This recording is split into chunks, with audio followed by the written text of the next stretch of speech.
You know, your job is not to service each individual with separate meals. You know, that just means that nobody in the household is actually talking to one another. Because really, when the family sit down to eat at the table, that's when the harmony comes about. That's when the conversation happens. That's when the relationships are being built. I mean, we did things the right way, didn't we, at one time? And we're just doing things a little bit kind of cockeyed now. The other thing is that, obviously, as I said earlier on, having a front door and a back door is absolutely essential, not just for your health, but for relationships.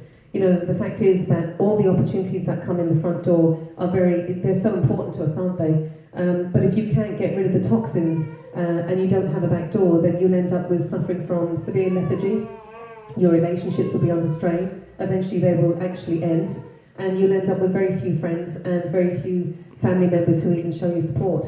So, you know, the old-fashioned way of perhaps living in a small cottage with only a front door and no back door was a cute little house, but those relationships were all strained, and those people developed, unfortunately, obesity. They got very, very big because all the toxins were stuck in the body, weren't they? They couldn't exit. So that's another reason why it's very important to have a front door and a back door, is that the body functions properly and you don't end up building up toxins and waste in the body, which ends up turning to fat and to excess weight.